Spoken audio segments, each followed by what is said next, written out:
If I really loved her, I'd understand her friends are forever and men are temporary. That happened on a Thursday night in our dining room, with three of her so-called forever friends sitting around our table, drinking wine I paid for, eating food I bought. She looked right at me when she said it. Not just a casual comment during girl talk. This was deliberate. A test. A challenge thrown down like a gauntlet. Really, I said, setting down my beer. Friends are forever, but husbands are temporary. Her friend Jessica nodded enthusiastically. Absolutely. Men come and go, but girlfriends? We're ride or die. The other two chimed in with their agreement. My wife just smiled, watching my reaction like she expected me to get upset or start arguing. Instead, I leaned back in my chair.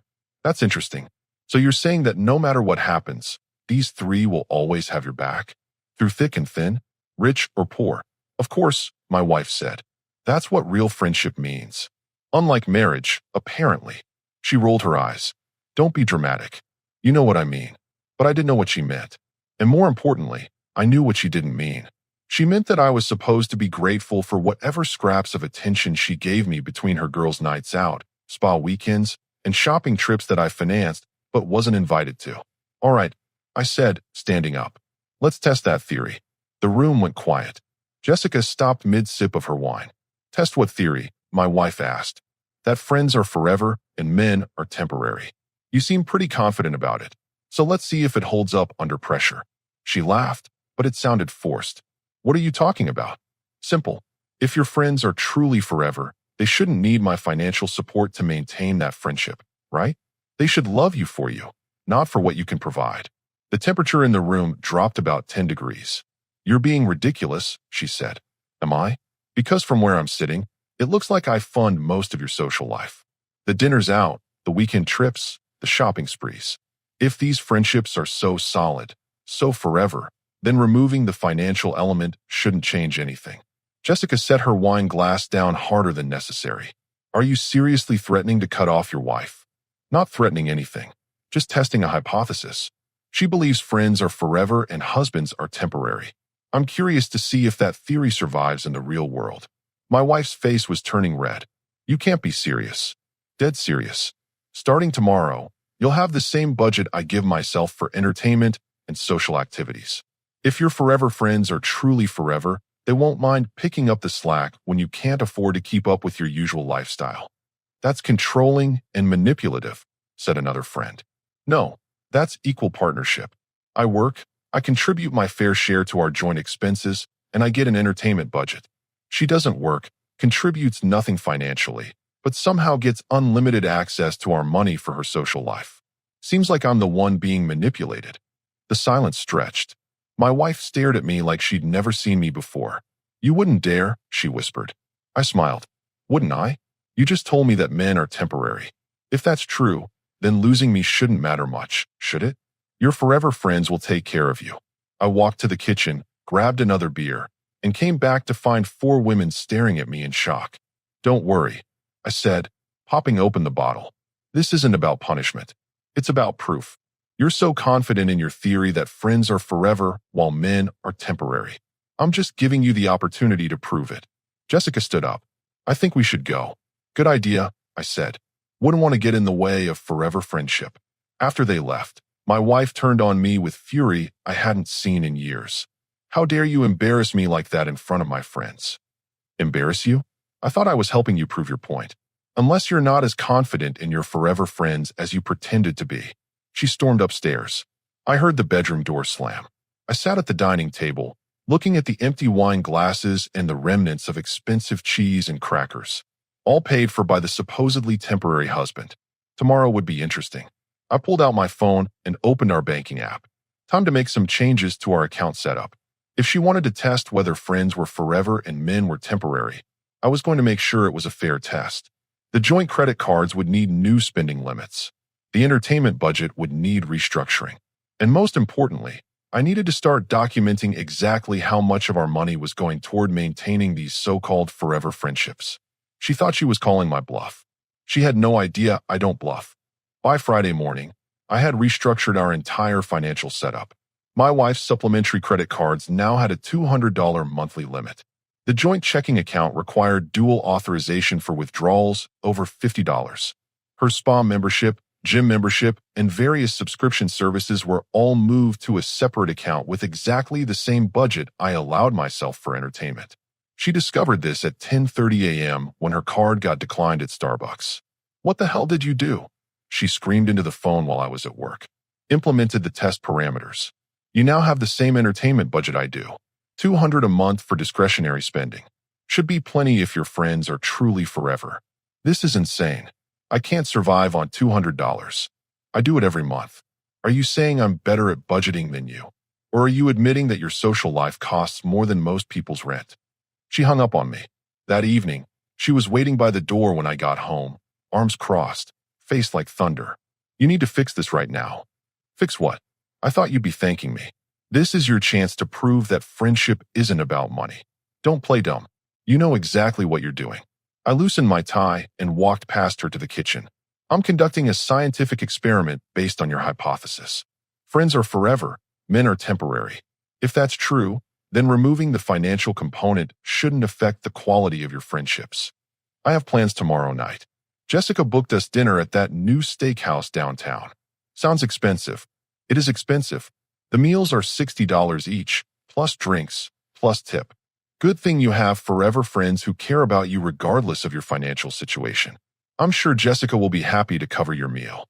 The look on her face was priceless. Pure panic, quickly masked by anger. "You're being unreasonable." "Am I? Or am I just holding you to the same standard you set for our marriage? You said men are temporary, which means my financial contribution to your lifestyle should be temporary too." She tried a different approach. The soft voice, the puppy dog eyes. "Honey, you know I didn't mean it like that. We were just having girl talk." "Girl talk where you publicly declared your husband expendable while praising your friends as eternal? In front of said friends? That kind of girl talk." Her face hardened again. "Fine. I'll ask Jessica to pay for dinner." "Perfect. That's exactly what forever friends do for each other." Saturday came and went. She spent the entire day texting frantically. I could see her growing more agitated with each conversation. When evening arrived, she got dressed for her dinner but kept checking her phone obsessively. "Everything all right?" I asked. "Jessica had to cancel.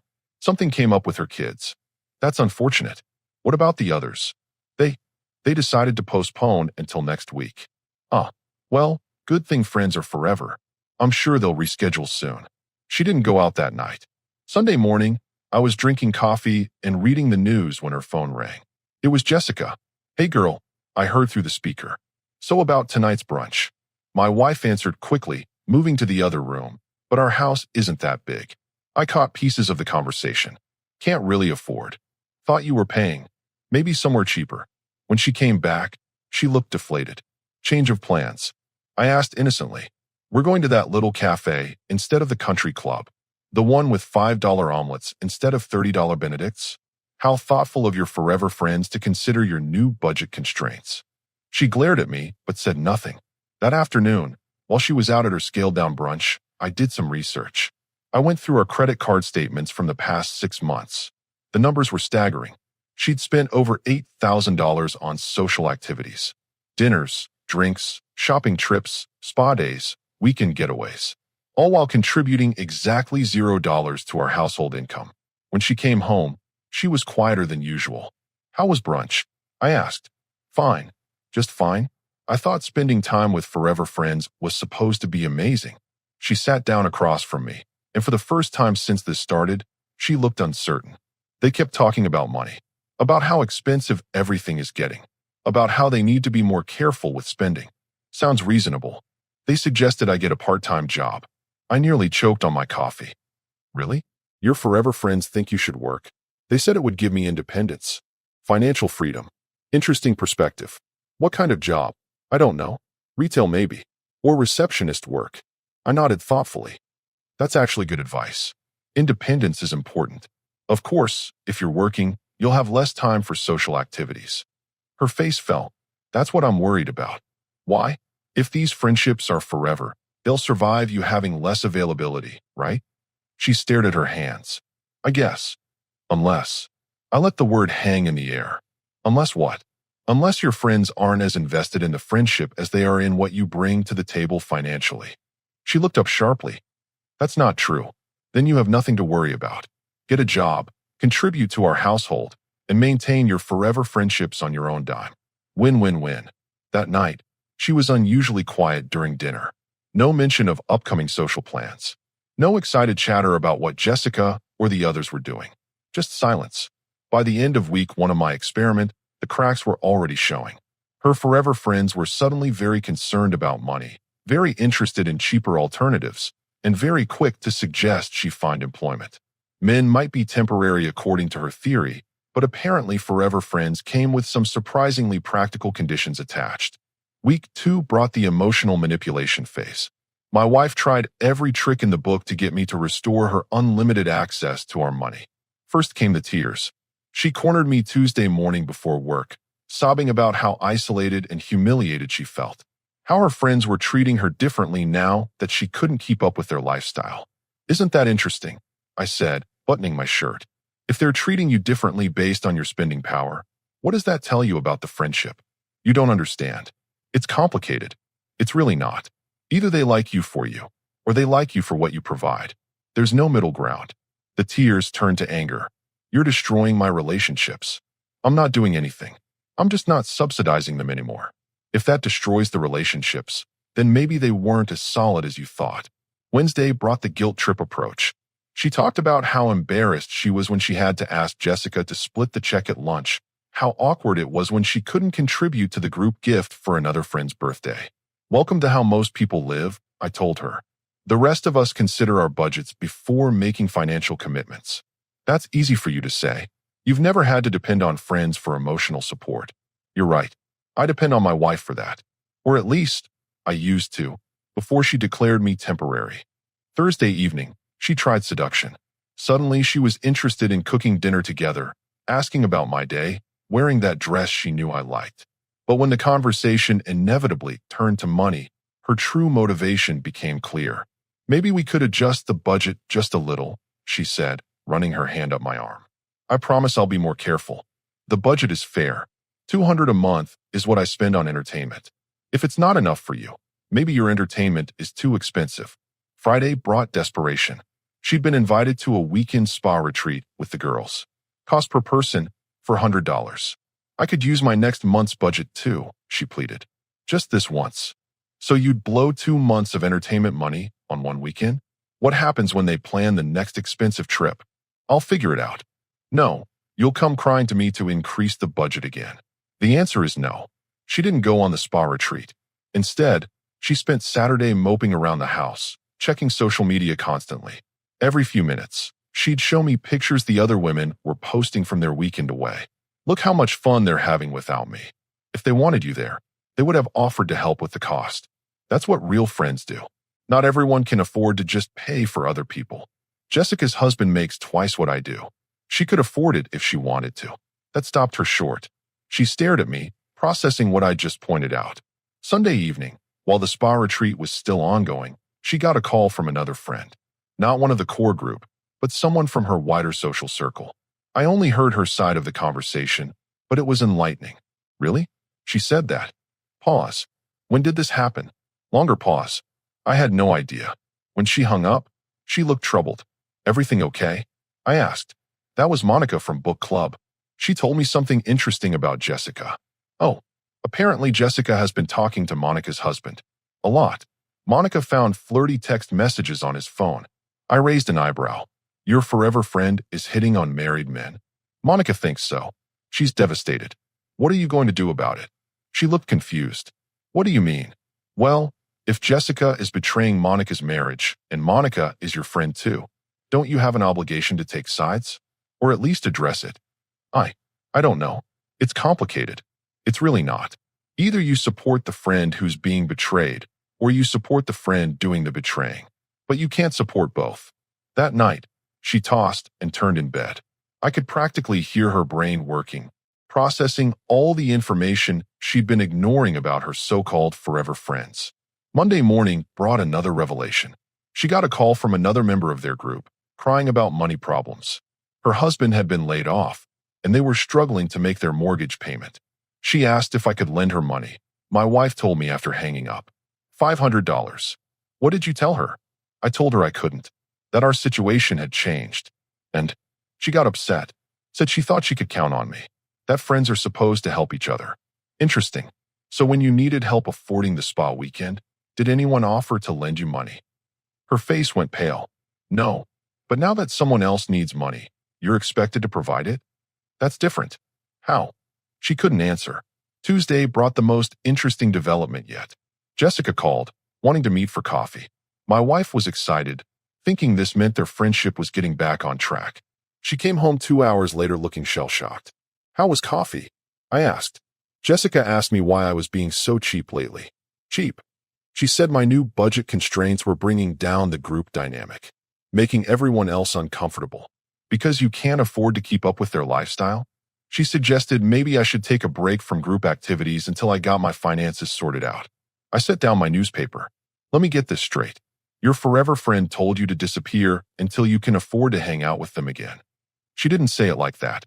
How did she say it? My wife was quiet for a long moment. She said maybe I needed to focus on my marriage and figure out why my husband was being so controlling. So instead of supporting you through a difficult time, she's telling you it's your fault for having a husband who won't bankroll her entertainment. That's not what she meant, isn't it? That evening, she was unusually quiet during dinner. No phone calls from the girls. No excited planning for upcoming events. Just silence and the occasional sigh. Penny for your thoughts, I said. I'm starting to see what you mean, she admitted quietly. About what? About the money.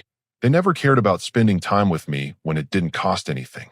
It was always dinner out, or shopping, or some expensive activity. And now that you can't fund those activities, now they're all too busy, or they're suggesting I take a break, or they're telling me to get my marriage sorted out. But they're forever friends, right? She looked up at me with something I hadn't seen in her eyes for months. Doubt. I'm beginning to wonder if anything lasts forever. Week 3 was when everything exploded. I'd been quietly documenting more than just our expenses. I'd been paying attention to the social dynamics, the gossip, the little inconsistencies in the stories my wife brought home about her forever friends. What I discovered was a web of betrayal that made a soap opera look tame. It started when Monica called my wife in tears Wednesday morning. Jessica had been caught red-handed with Monica's husband at a hotel downtown. Not just flirting through text messages. Full-blown affair. She's been sleeping with him for 3 months, my wife told me, hanging up the phone with shaking hands. Your forever friend? I can't believe it. Monica trusted her. We all trusted her. What are you going to do? I don't know. The group is meeting tonight to discuss it. All of you, including Jessica? No, Jessica doesn't know we know yet. That evening, my wife came home from the emergency group meeting looking like she'd been hit by a truck. How did it go? I asked. She sat down heavily on the couch. It gets worse. Much worse. Worse how? Jessica isn't the only one. They started talking, really talking, and it turns out everyone's been keeping secrets. She proceeded to tell me about the complete breakdown of her forever friend group. One of them had been spreading rumors about another's financial problems to mutual acquaintances. Another had been copying and sharing private conversations from their group chat. A third had been deliberately excluding certain members from events while pretending it was an oversight. The worst part, my wife continued, is that they've all been talking about me behind my back since this budget thing started. What kind of talking? Jessica told everyone that you were financially abusing me, that I should divorce you and take half of everything. Interesting advice from someone who was trying to destroy another friend's marriage. That's not all. They've been calling me pathetic for staying with a controlling husband, making jokes about how I can't even afford a decent meal anymore. These are your forever friends. She buried her face in her hands. I was so stupid. You were loyal. That's not stupid, even if it was misplaced. Thursday brought more revelations. The friend who'd asked my wife for a loan, she'd been asking everyone in the group for money, spinning different sob stories to each person. When they compared notes, none of the stories matched. She told me her husband was laid off, my wife said. She told Jessica her mother was sick and needed surgery. She told Monica her car was repossessed. All lies. All lies. Turns out she's been using the money to fund a gambling habit. By Friday, the entire friend group had imploded. Years of carefully maintained facades came crashing down in a spectacular display of accusation, counter-accusation, and bitter truth-telling. They want me to choose sides. My wife told me that evening. Monica wants me to publicly confront Jessica about the affair. Jessica wants me to support her because Monica's husband came on to her first. The others want me to mediate. What do you want to do? I want to disappear. I want to pretend none of this ever happened. That's one option. What's another? She looked at me with genuine curiosity. What would you do? I'd ask myself what I learned from this situation, and then I'd decide if any of these relationships are worth salvaging. Saturday brought the final confrontation. There was supposed to be a birthday party for one of the peripheral members of the group. My wife had been dreading it all week, knowing that Jessica would be there, along with Monica and the others. I don't want to go, she told me that morning. Then don't go. But if I don't go, they'll all talk about me. They're already talking about you. The question is whether you care what people who've been lying to you for months have to say. She went anyway. She came back 2 hours later, crying angry tears. It was horrible, she sobbed. Jessica and Monica got into a screaming match in front of everyone. Monica called Jessica a backstabbing whore. Jessica said Monica was a frigid wife who drove her husband to cheat. And the others? They all picked sides. The whole party turned into this massive fight. People were yelling, accusations were flying, someone threw a drink. Where were you during all this? I tried to stay out of it, but then Jessica dragged me into it. She said I was a hypocrite for judging her when I was married to a controlling asshole who cut off my credit cards. And what did you say?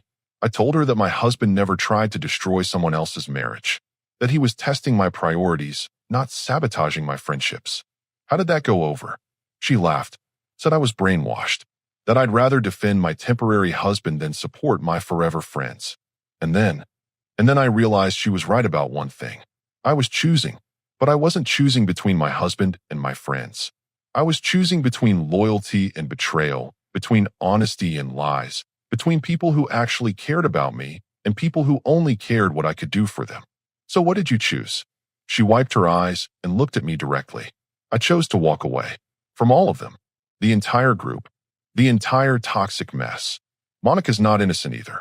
She knew about Jessica's history of inappropriate behavior with married men, but never said anything because she didn't want drama. The others have all been keeping secrets, spreading gossip, and pretending to be friends while stabbing each other in the back. And Jessica? Jessica told me that if I walked away from the group, I'd have no friends left. That I'd be alone except for my temporary husband. What did you tell her? For the first time in weeks, my wife smiled. A real smile, not the fake one she'd been wearing around her friends. I told her that being alone with someone who actually loves me sounds better than being surrounded by people who see me as an ATM and entertainment budget. And then I left, walked out of that party, deleted their numbers from my phone, and came home to my apparently not-so-temporary husband. She looked at me with something I hadn't seen in her eyes for months. Respect. You were right, she said quietly. About the test. About the money. About all of it. I wasn't trying to be right. I was trying to show you what I could see, but you couldn't. That they were using me. That they were using us. Our money. Our home. Our hospitality. But most importantly, they were using your loyalty against you. She nodded slowly. Forever friends. What a joke. Some friendships do last forever. But they're based on mutual respect, not mutual exploitation. I wasted so much money on them. So much time. Not wasted. Invested in learning what real friendship looks like by seeing what it doesn't look like. That night, for the first time in months, we had dinner together without her phone buzzing constantly with group chat messages. No emergency friend drama. No expensive social obligations. Just us, talking about everything except her former friends. So what happens now? She asked. Now we find out if you learned as much from this test as I hoped you would. The first month after the friendship implosion was brutal. My wife went through social withdrawal, having built her entire identity around that group. She moped around for a week, checking social media constantly. They're acting like nothing happened, she told me Tuesday evening. Posting brunch pictures like 3 years of friendship meant nothing. Did you expect them to mourn losing their ATM? She winced. That's harsh but accurate. Week 2, reality hit harder. Without expensive social events, she had empty hours and a $200 budget with nowhere to spend it. I'm bored, she complained. Boredom is luxury most working people can't afford. Are you suggesting I get a job? I'm suggesting you figure out what you want beyond spending other people's money. Week 3, she surprised me. She started job hunting, not from pressure, but because she needed real purpose. I applied 3 places today, she announced. Marketing firm, bookstore, and community center. She got the community center job. 25 hours weekly organizing activities for kids and seniors. The pay wasn't great, but it was honest work. The kids are amazing, she said after her first week. And the seniors have incredible stories. Mr. Thompson built houses for 40 years. Mrs. Garcia started her business when women weren't supposed to. Sounds better than gossiping about affairs. So much better. The job changed her completely. Real responsibilities, people with actual problems. Earning her own money gave her perspective she'd never had. Second month in, Jessica called. She's getting divorced, my wife told me. Monica exposed the affair. Jessica's husband is taking everything. What did Jessica want? Coffee. Said she missed our friendship and wanted to apologize. What did you tell her? That I was working and couldn't afford coffee breaks. As she offered to pay, said she wanted to help during my rough financial patch. After calling you financially abused? Exactly what I told her. She backtracked, but I realized she wasn't calling because she missed me. She needed someone to listen to her drama. And I told her friends are supposed to be forever, but apparently only when convenient. 2 other former friends reached out with sob stories. Same response. When I had unlimited money, I had friends who needed help, she said while we cooked dinner together. Now that I work minimum wage, nobody needs me. And you don't miss them? Not at all. Work people actually care about my thoughts, not my wallet. 3 months in, she sat me down. I need to apologize for everything. Taking you for granted, spending our money like mine, prioritizing people who didn't care over the one who did. You learned. That's what mattered. You had to orchestrate a test to show me what should have been obvious. Would you have believed me otherwise? Probably not. I'd have called you jealous or controlling. So the test was necessary. Cruel, but brilliant. I learned friendship based on money isn't friendship. Loyalty goes both ways. And my temporary husband is more permanent than forever friends ever were. About the budget, I said. You're earning now, contributing. That changes things. How? You're a partner again, not dependent. Partners get equal financial say. We created our first real joint budget that night.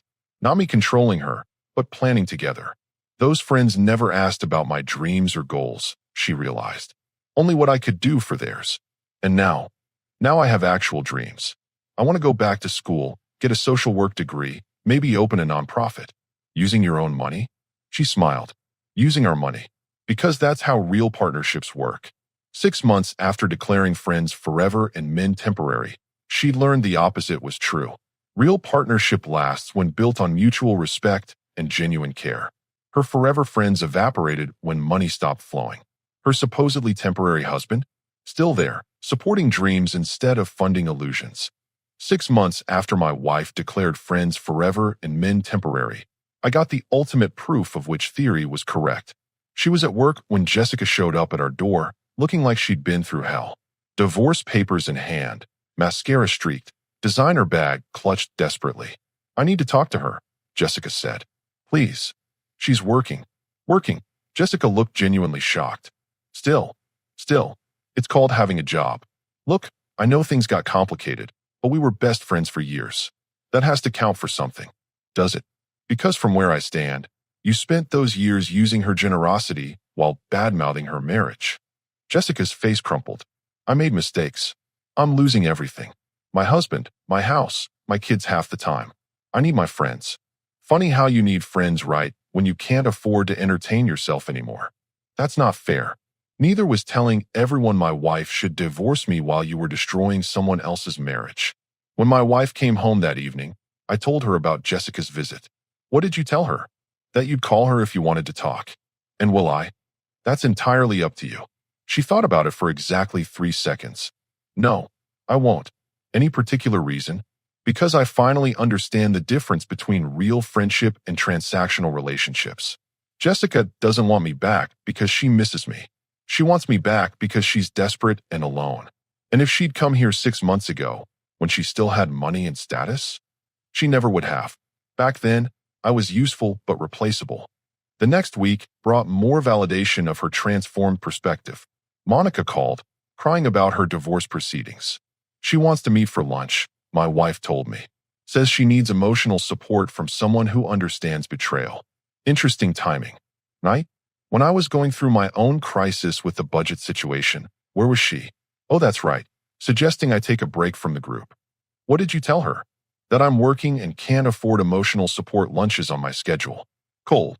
Practical. If she wants friendship now, she can work around my availability like real friends do. A month later, we were having dinner when she brought up something unexpected. I want to change my name back. Back to what? Back to your name. When I married you, I kept my maiden name because I thought it was more independent. Now I realize I want to be your partner, not just someone living in your house. That's a big decision. So was choosing you over them. This is just making it official. And you're sure? I've never been more sure of anything. Those women taught me that independence without partnership is just loneliness with better marketing. 8 months after the test began, my wife surprised me with a proposal of her own. I want to renew our vows, she said one evening. Any particular reason? Because when we got married the first time, I didn't really understand what I was promising. I thought marriage was about what I could get from you, not what we could build together. And now I know that real partnership isn't about finding someone to fund your lifestyle or validate your choices. It's about finding someone who makes you want to be better than you were. Is that what I did? You showed me who I really was when the artificial supports were removed. And then you loved me enough to wait while I figured out who I wanted to become. We renewed our vows on a Saturday morning at the courthouse, with her co-workers as witnesses. No expensive venue, no designer dress, no drama from fake friends who'd expect us to pay for their attendance. Just us, making promises we finally understood. You know what the best part is? She said afterward as we celebrated with coffee and donuts. What's that? Jessica was wrong about one thing. Men aren't temporary if you choose the right one, and friends aren't forever if they were never real in the first place. So what's forever? Partnership based on truth. Commitment that survives testing. Love that grows stronger when everything artificial is stripped away. She was right. Her forever friends had lasted exactly as long as the money flow.